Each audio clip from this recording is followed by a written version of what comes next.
Et si on parlait de coaching? Le coach Jano Chaim apporte son expertise et Binyamin Benamou son regard concret sur les questionnements de notre quotidien.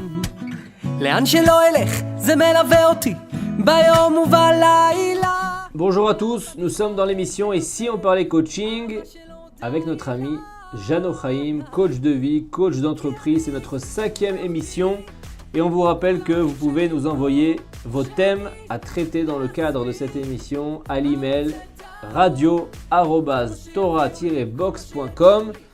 Jano, de quoi on va parler aujourd'hui? D'abord, bonjour Binyamin. Bonjour, c'est vrai qu'il faut le dire. On va parler de ça me prend la tête. Ça veut dire il y a les ruminations, il y a les soucis, les préoccupations. Est-ce qu'il y aurait un moyen un petit peu d'alléger tout ça? Est-ce que le coaching peut... Alléger quoi exactement? Ce ruminement, ce moment ce où souci. on se dit, on souffle, Attends. et on dit ça prend la tête. Tu me donnes l'impression de ne pas avoir trop de soucis. L'individu lambda passe, je crois, 90 ou 96% de sa journée à ruminer, à se faire du souci. À ce point, Ah ouais, le à cercle. ce point je vais bien. Dieu Toi, merci. tu vas très très bien, tu vas t'en rendre Dieu compte. On attaque sur ça. C'est parti, on se retrouve dans quelques secondes. On se retrouve tout de suite pour parler coaching avec Binyamin Benamou et le coach Jano Chaim.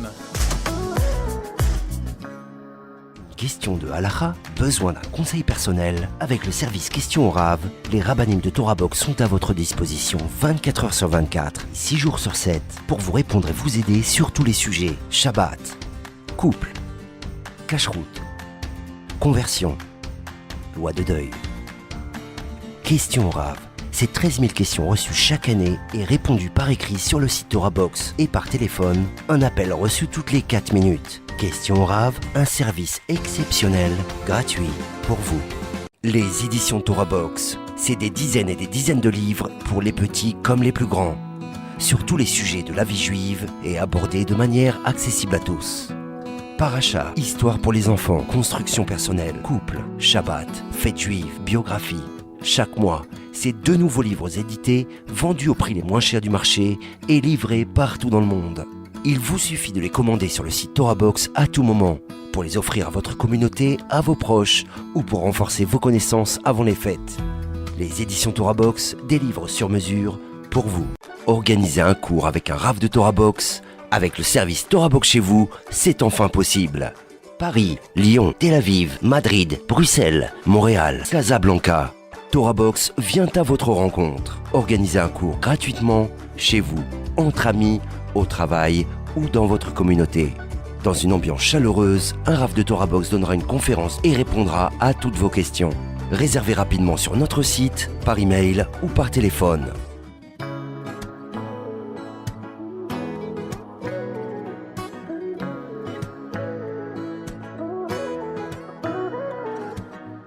Et si on parlait de coaching?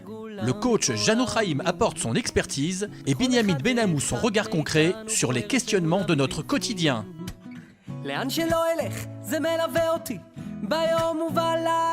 est revenu, on est là dans l'émission Et si on parlait coaching avec Jano Chaim sur le thème Ça me prend le chou. Ça me prend la tête.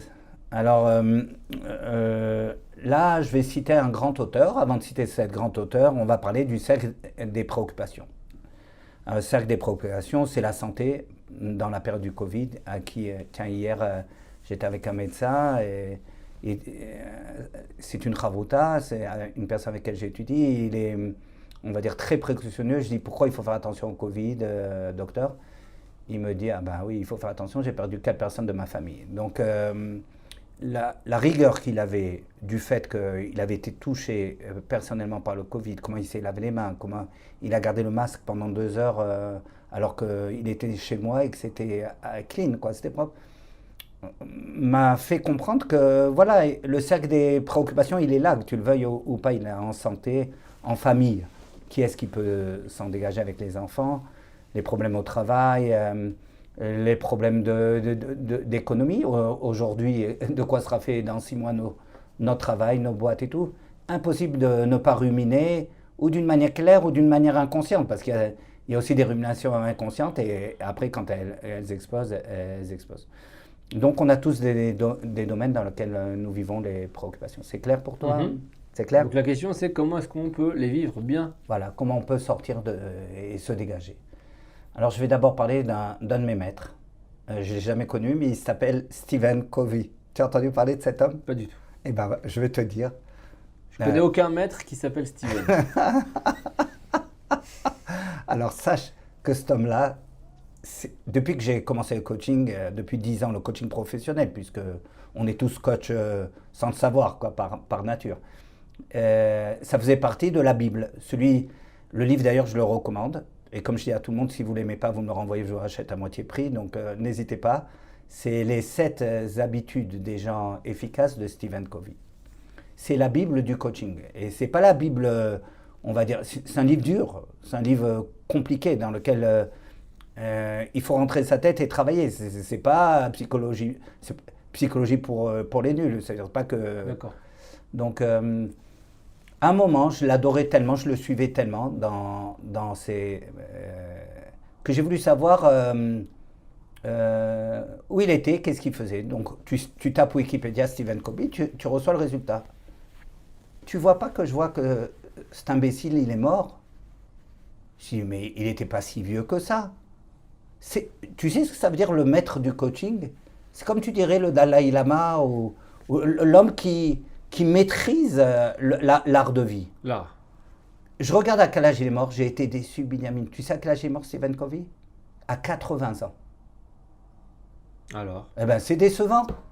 L'art du coaching, comme tu dirais, Jeannot, il est mort à 95 ans. Non, s'il ne dépasse pas les 120 ans, l'émission de Torah Box Radio Coaching, elle ne vaut pas le coup. Écoute, s'il n'a pas maîtrisé l'art de bien digérer, on sait que tout dépend de la digestion. Hein. Alors j'étais peiné, Binyamin, j'étais peiné, mais regarde la suite. J'ai fait du courage, parce que des fois j'arrive à réguler mes émotions, puisque j'ai été chercher la cause de son décès. Comment il est décédé, Stephen Covey? Aïe. Accident de vélo de montagne. 80 ans, le gars, il se tapait des ascensions avec la montagne. Chapeau, Stephen Covey. Voilà, ça, c'était la petite anecdote. Maintenant, qu'est-ce qu'il nous dit, Stephen Covey? Il nous dit que de la même manière, et c'est une chose assez évidente, de la même manière que nous avons un cercle de préoccupation, on a un cercle d'influence. Et il crée une notion qui s'appelle la proactivité. Tu as peut-être entendu parler de ce nom, la proactivité. Il faut être proactif, pas proactif. Tu as déjà entendu Bien sûr. Dans le cadre d'une association, on essaye d'être proactif, d'anticiper ce qui peut arriver. Génial. Alors, en gros, la proactivité en entreprise, c'est ça. C'est d'anticiper. Mais chez lui, la proactivité, ça a à voir avec un art de vie qui s'oppose à la réactivité. Il y a la réactivité et à contrario, il y a la proactivité. Il y a des fois où je suis en train de réagir, mais je ne suis pas proactif, je réagis. Je réagis rapidement. Rapidement. Et il y a des fois où je suis proactif, là je mets dans mon action quelque chose de positif et de profond. D'ailleurs, ré veut dire répondre, pro, ça veut dire en avant, pour, en avant. Donc si tu veux, dans la réactivité, on trouve la victimisation. Ouais, les gens me font comme ça, comme ça, comme ça. Transfert des responsabilités, c'est-à-dire c'est à cause de toi, Binyamin. Si l'émission est flotte. Comme d'habitude. Si l'émission est flotte, c'est à cause de toi, c'est pas à cause de ça. Et le déterminisme aussi, c'est-à-dire la fatalité. Bah, c'est sûr que c'était voué à l'échec et tout. Si tu trouves ces socles-là, ces socles de la réactivité, ça nous concerne, ça te concerne. Il y a un petit peu des fois dans nos existences, il y a du rejet de responsabilité, de la victimisation, de la fatalité. Ça peut nous arriver, je pense, dans les moments de down un petit peu. On va rejeter, on va pas prendre, on va... J'ai l'impression que ça dépend du mental. Bravo. Parce qu'a priori, si on est quelqu'un de responsable habituellement, on n'est pas censé rejeter la responsabilité, mais on voit que finalement, ça peut nous arriver quand on est un peu poussé dans nos retranchements. D'ailleurs, c'est sympa, dommage que les auditeurs ne voient pas les mots, les gestes que tu fais avec la main, parce que les deux cercles, ils fonctionnent comme ça. Au cœur de l'existence, il y a le cercle d'influence, le cercle de la proaction.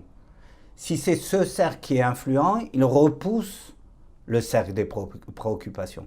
Mais à contrario, quand le mental il est en donne et que le cercle d'influence il marche pas, alors le cercle des préoccupations rétrécit et pousse le cercle d'influence, il rétrécit le moi, il le met en aveuglement et en étouffement.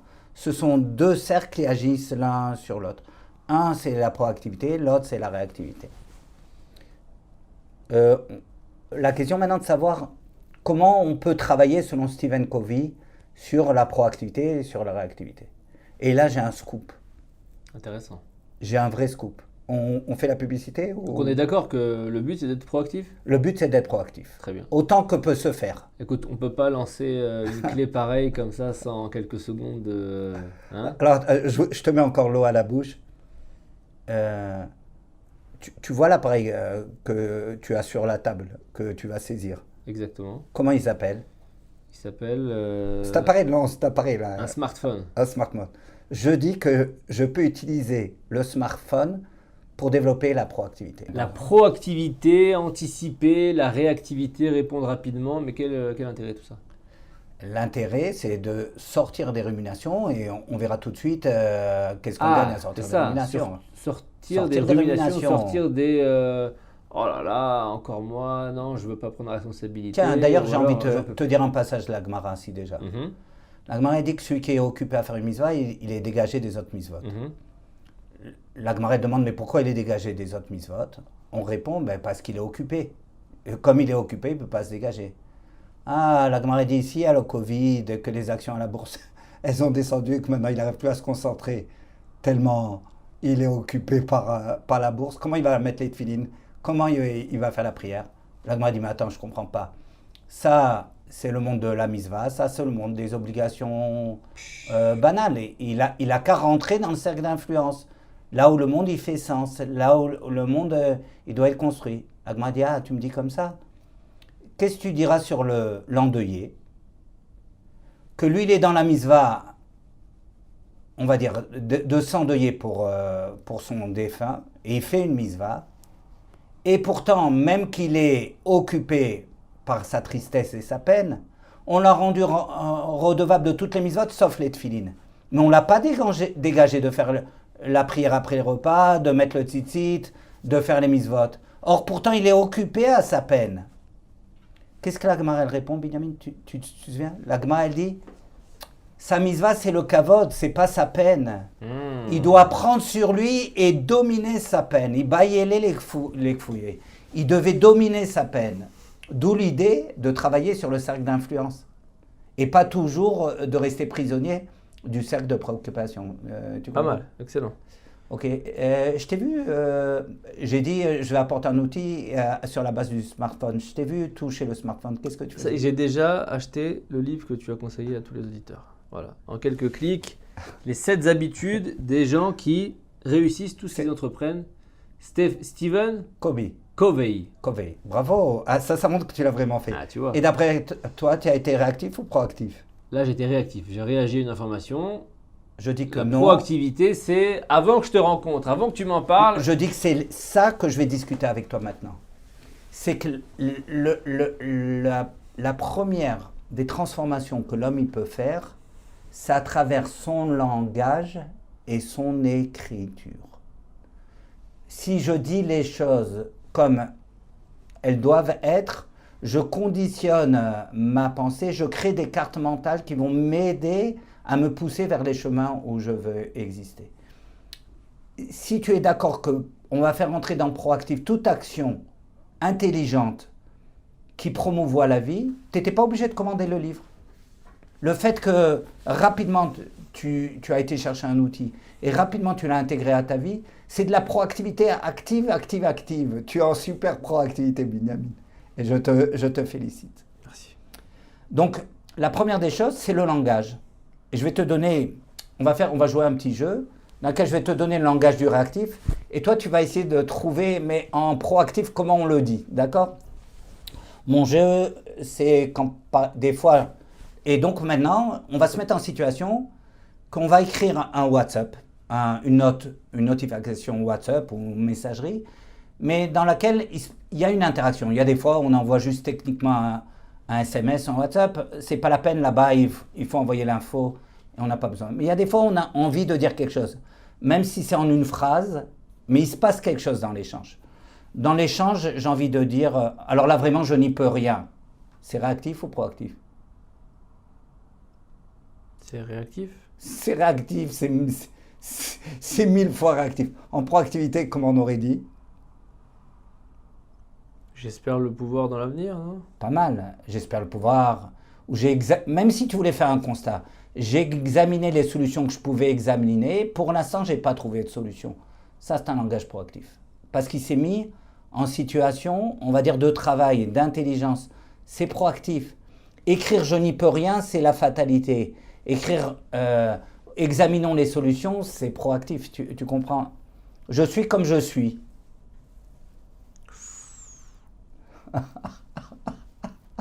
Comment on pourrait dire ça de manière... Bon, d'un autre côté, il connaît sa place. Non, mais c'est pour se protéger. C'est pour se protéger. Et dans là, ce ici, cas-là. il veut se protéger. Je suis comme je suis. Comment on pourrait dire?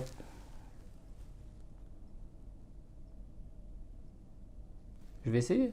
Je vais essayer. Si ça me rend malade ce que tu me dis, comment je pourrais dire? Peut-être que moi je dis la même chose, alors je ne sais pas dire autre chose. Stephen Covey, il dit j'arrive à contrôler mes sentiments et je veux te dire ceci. Ça ne me rend pas malade. J'arrive à contrôler mes sentiments et je peux te dire ceci. Il raconte une anecdote. Je m'excuse, c'est au milieu, mais ces choses sont un peu hautes, mais elles peuvent produire chez les gens, ou des fois, un changement. Je suis sûr que tu vas recevoir un auditeur qui va dire cette émission, elle m'a fait toute la différence.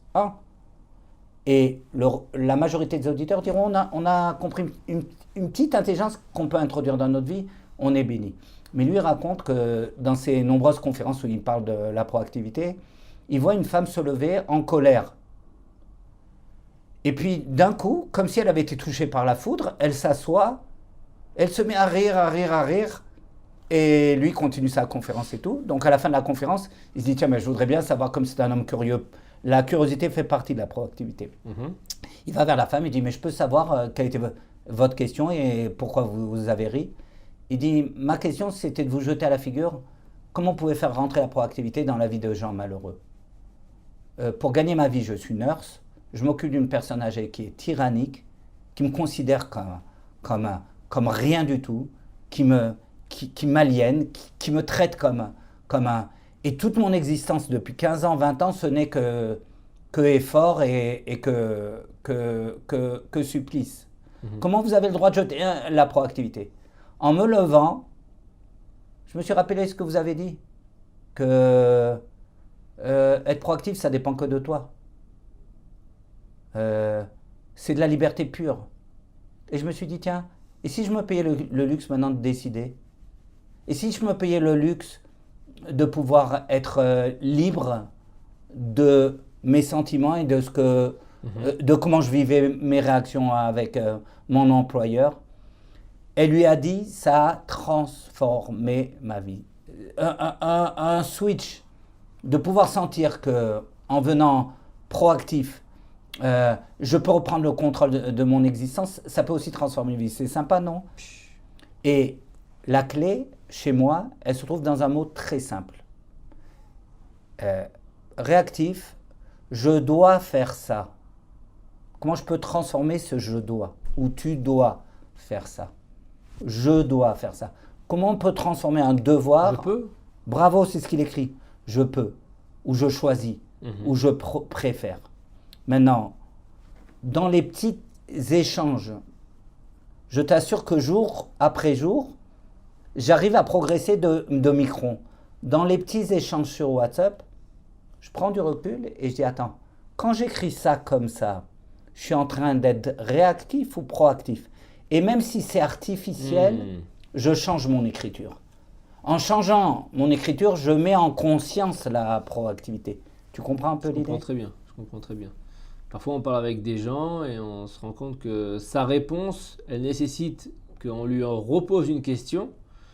Alors que s'il avait pris les devants, il aurait dit actuellement je suis bloqué, mais je suis en train de chercher une solution. Et donc on sait que le projet qu'on a en commun, il est encore sur la route. Tu te rends compte là, tu d'y arriver. Tu viens de donner une illustration de Alors que chef parfois, d'entreprise. on se qui est trouve génial. avec des dialogues avec des gens qui nous disent « je peux pas, j'y arrive pas », ou je suis bloqué ».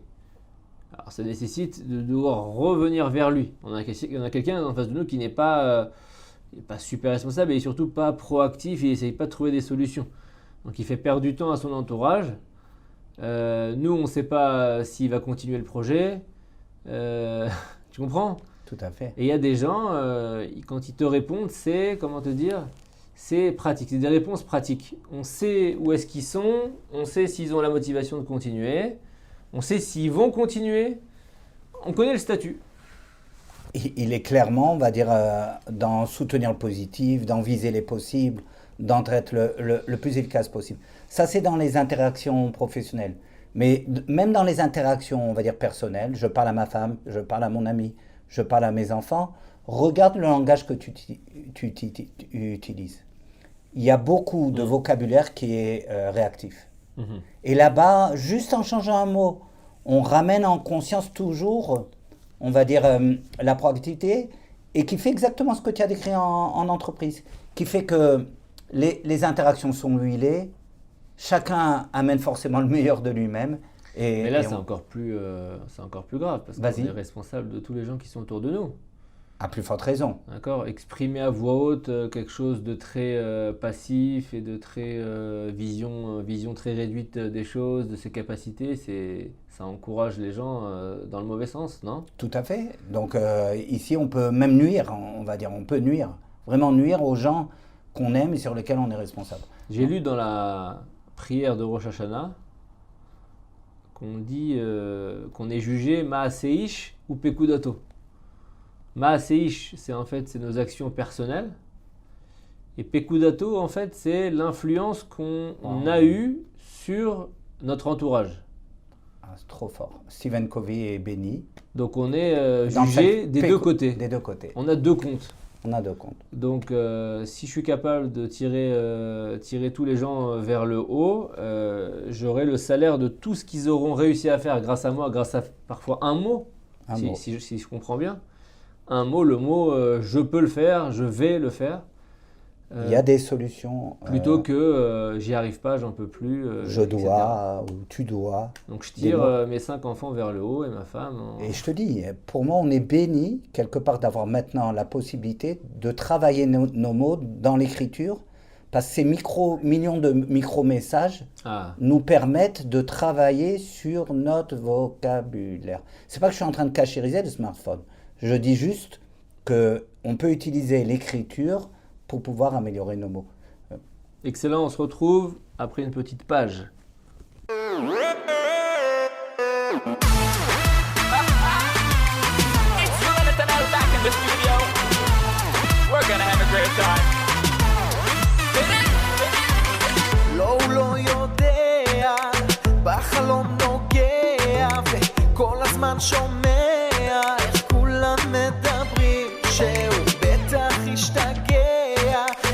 שהוא קולע, אבל הוא נוסע על כביש מהיר למטרה.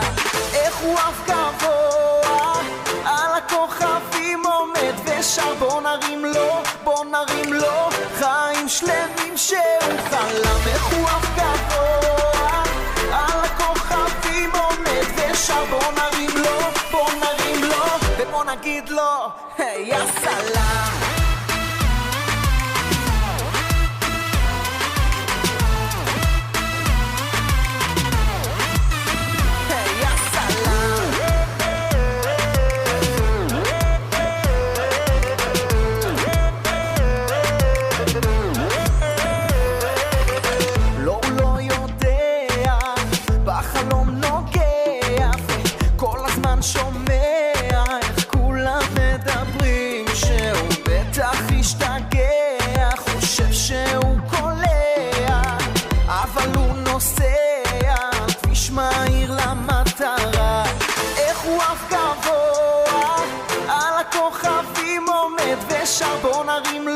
בוא נרים לו, חיים שלמים שהוא חלם. איך הוא אף גבוה, על הכוכבים עומד ושר. בוא נרים לו, ובוא נגיד לו, היי סלאם.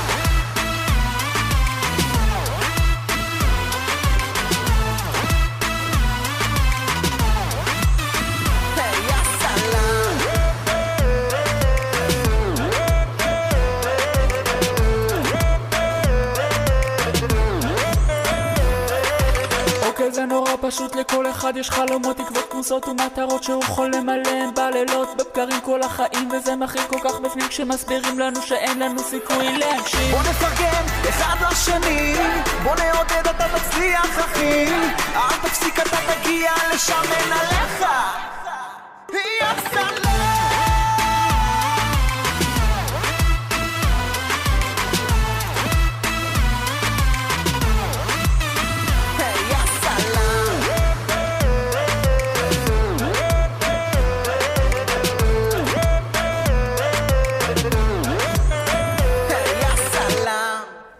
On se retrouve pour l'émission Et si on parlait coaching avec notre ami Jeannot sur le thème de la rumination, j'en peux plus, comment est-ce qu'on peut arriver à se tirer vers le haut grâce à nos mots.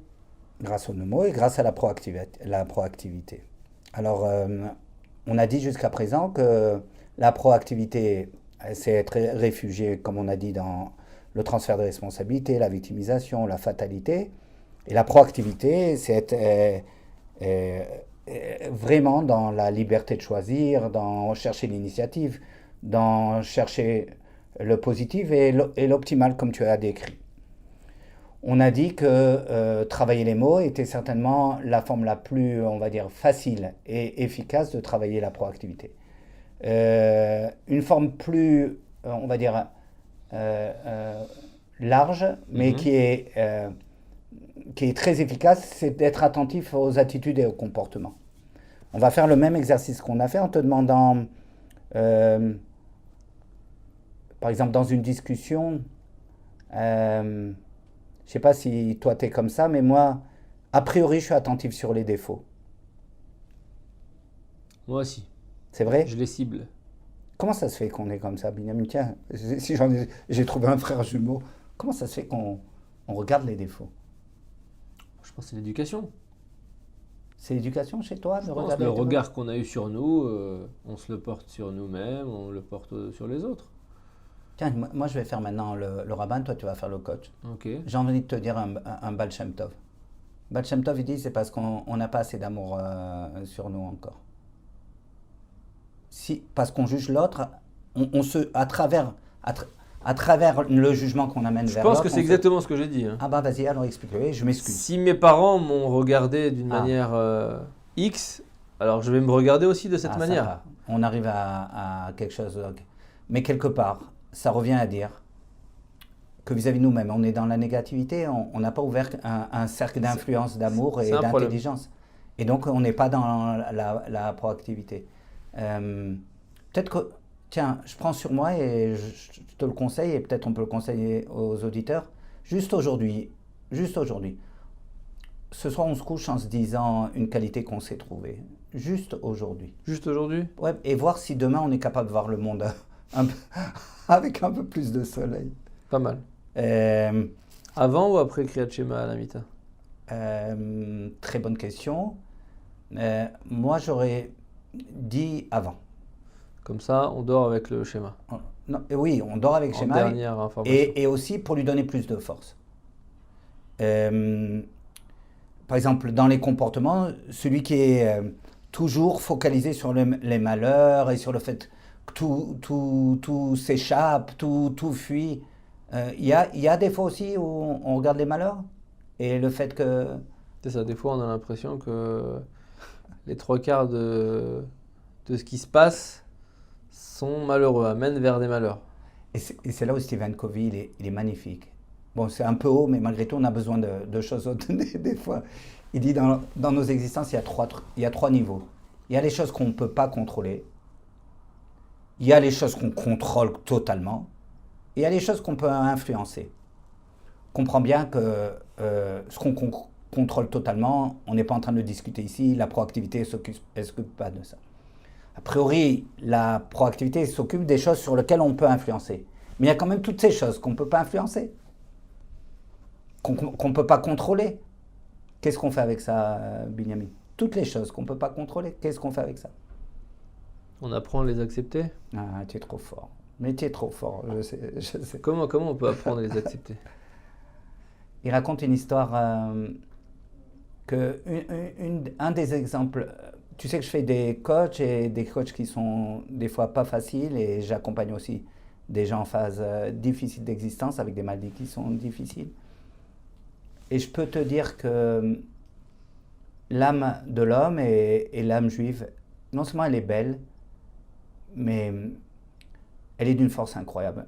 Ça veut dire, tu trouves dans l'âme de celui qui accepte et qui donne un sens à ses épreuves, un cercle, on va dire, d'influence, un cercle de vie qui est du feu brûlant.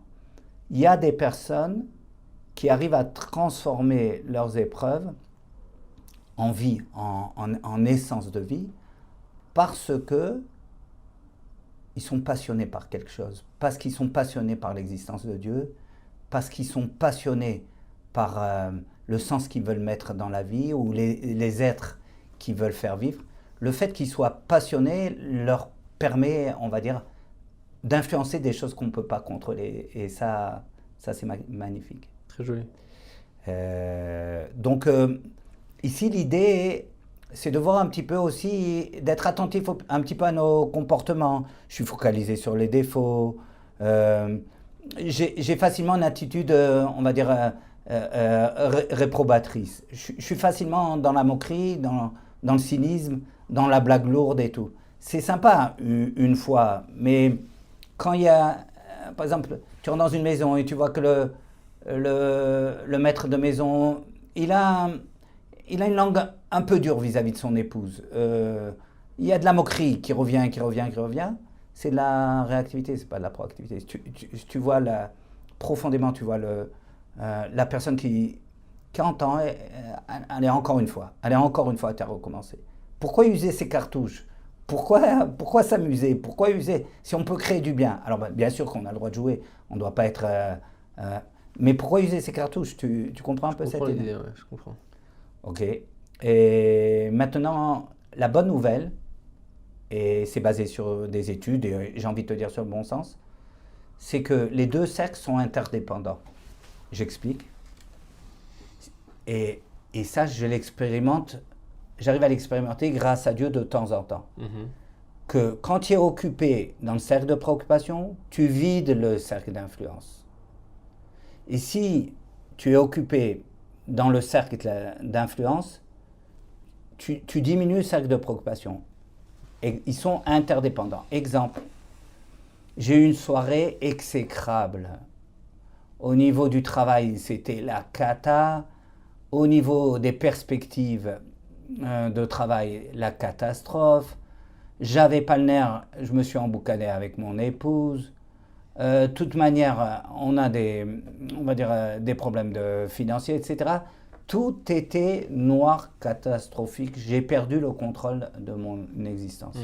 Je me lève au petit matin avec ma rasra. Ça t'arrive de te réveiller avec la rasra ? Tu sais ce que c'est la rasra ? Je connais pas le matin, je connais pas.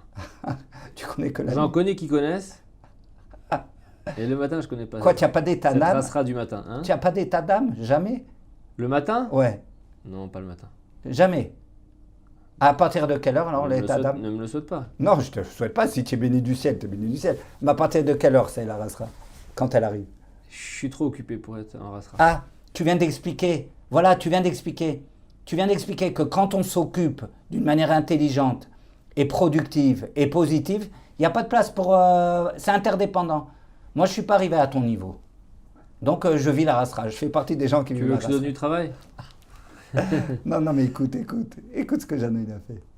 C'était fantastique. C'était une journée maudite comme ces journées que peut-être il n'y a que les misérables qui connaissent. Et je me suis dit, tout simplement, je vais m'occuper d'une réflexion qui me fait plaisir et je vais l'entretenir. Comme quelqu'un qui voit un feu éteint et qui voit encore une petite braise, qui va chercher des petites brindilles, du petit bois et tout, et qui jette au feu. Avec beaucoup d'autodiscipline, avec beaucoup de volonté, j'ai donné un volume à cette occupation. J'ai donné ce volume. Je te jure, Binyamin, l'exercice, je le conseille à tout le monde.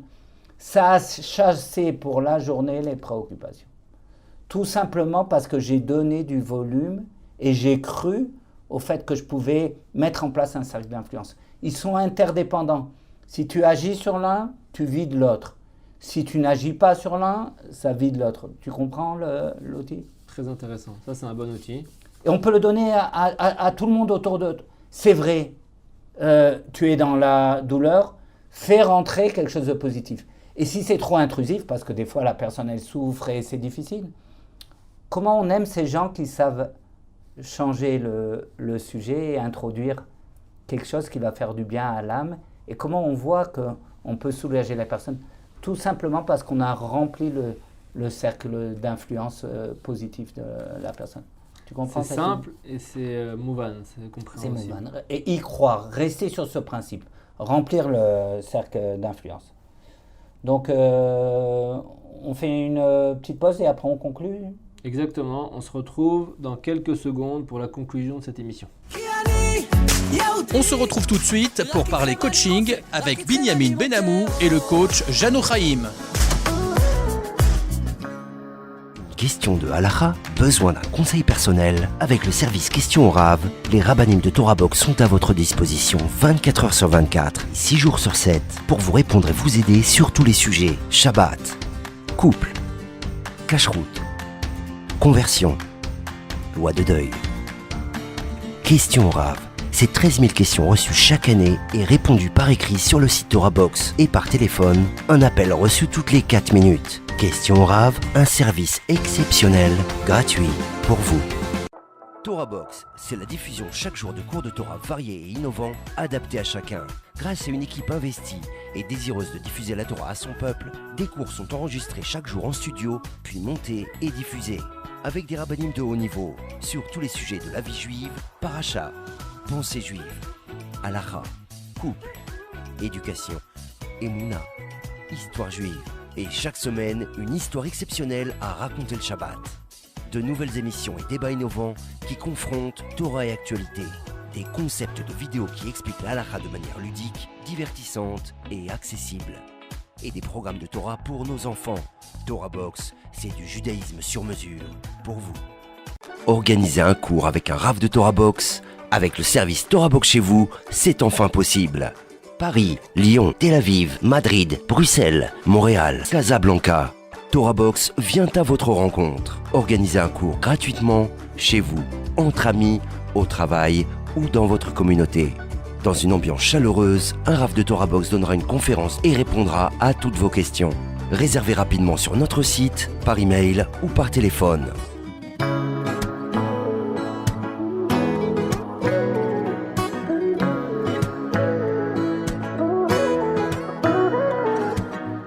Et si on parlait de coaching? Le coach Jano Chaim apporte son expertise et Binyamin Benamou son regard concret sur les questionnements de notre quotidien. On se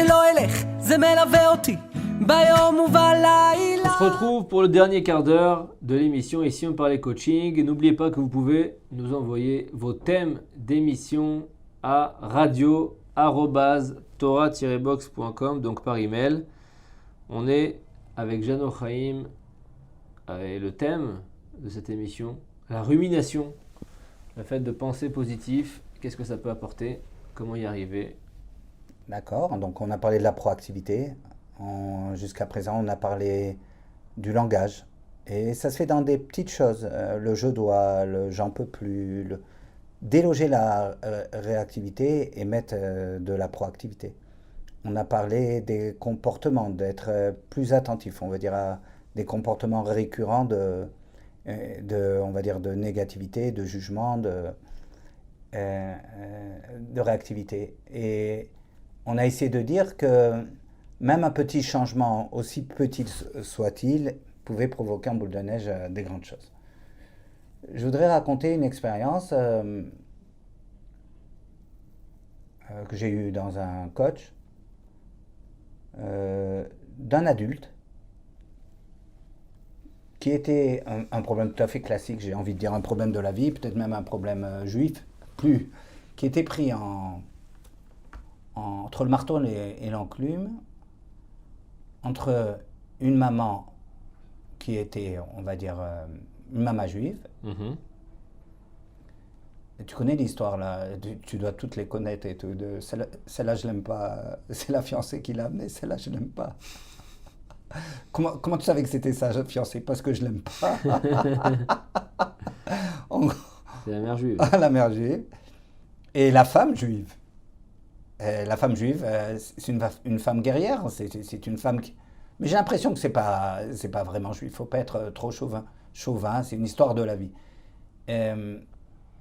Cet homme-là, pendant toute sa vie, il n'arrivait pas à faire la paix entre...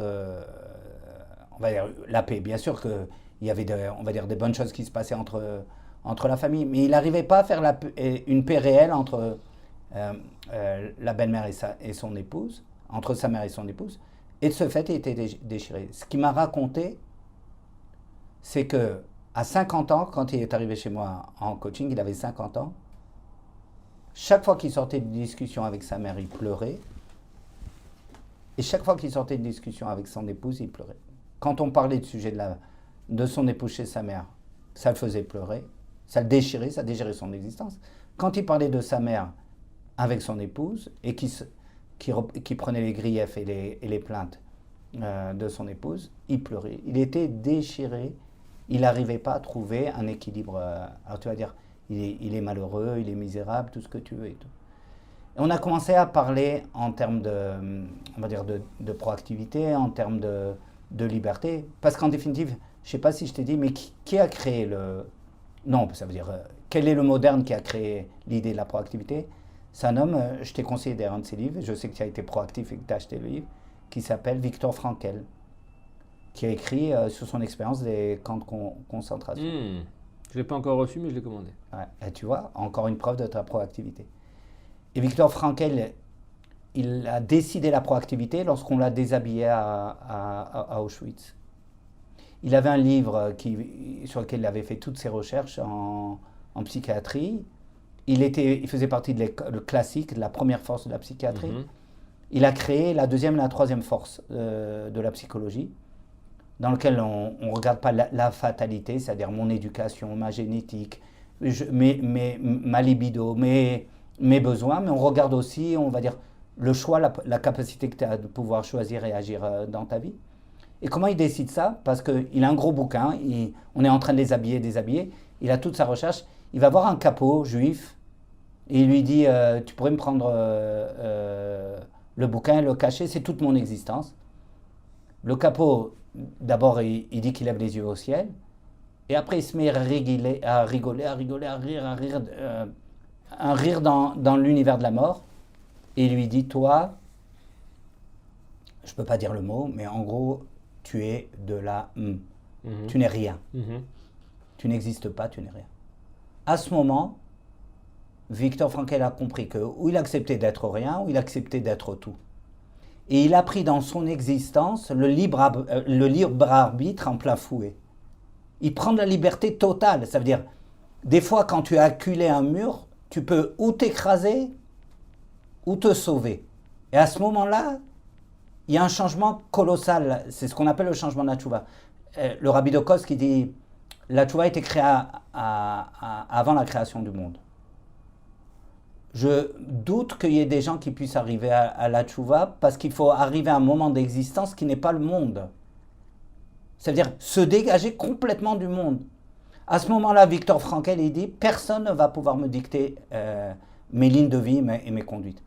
Il décide de comment il va réagir face aux situations de son existence. La personne que j'ai accompagnée, elle a réussi à se mettre dans une situation dans laquelle ça aurait été misérable de continuer à vivre une existence à moitié, dans laquelle il y a du bien, il y a du moins bien, il y a du bien, il y a du moins bien. Cette personne décide d'utiliser son libre arbitre jusqu'au bout. Il a redéfini les règles de parole avec sa mère. Il a redéfini les règles de parole avec son épouse. Il a habité un continent terre qui s'appelait liberté, qui s'appelait respect, qui s'appelait intelligence. Il a eu des intuitions et des idées pour pouvoir décider les sujets, les formes, les contenus qu'il discutait avec les deux êtres qui étaient le plus chers. Et il a vécu une vie parfaite, et il s'est marié, il a eu beaucoup d'enfants. Qu'est-ce que tu penses de cette illustration? Ça illustre parfaitement ce que tu voulais essayer de nous faire comprendre. C'est-à-dire, explique. Explique-nous toi. Qu'est-ce que tu voulais nous dire à travers cette... Non, que c'est beau. L'homme, c'est le libre arbitre. L'homme, c'est la liberté. On peut l'utiliser et faire des miracles. Et faire des miracles. La proactivité, j'ai envie de dire par rapport à ce que tu as dit de la Tfila de Rosh Hashanah, c'est les miracles que tu peux faire sur toi-même et sur les autres, quoi. Maseish ou Kodato, quoi. J'arrive pas à trouver. C'est le souffle de vie. C'est le souffle de vie. Et c'est de la noblesse. Et on peut le faire. On peut y aller et le faire. Qu'on le fasse en petit, en corrigeant un mot. Qu'on le fasse en un peu plus grand, en décidant de changer une habitude. Ou qu'on le fasse en très grand sur l'échelle de Yaakov, en disant je refuse d'être misérable. Un jour, j'ai marié ma fille et il y a un invité surprise qui est arrivé avec sa femme. Il venait de Strasbourg. Et je ne l'avais pas invité parce que dans les conditions dans lesquelles on était, et lui où il était, c'était impossible. Je lui ai dit, mais mon grand, comment t'es venu? Il me regarde comme ça, il dit, mais j'ai décidé de ne pas être misérable. Ça aurait été misérable que je ne vienne pas. Et j'en fais une phrase qui m'aide souvent. Quand des fois je veux me donner du moral pour faire quelque chose, je me dis, je ne veux pas être misérable, je vais le faire parce que ça serait misérable de le faire. Voilà. Très joli. Merci pour cette émission. Merci pour ces clés. J'espère que ça aidera encore tous nos nombreux auditeurs. On se retrouve la semaine prochaine pour une nouvelle émission de Et si on parlait coaching. Merci Benjamin, vraiment merci de ta compagnie et ton intelligence. Merci.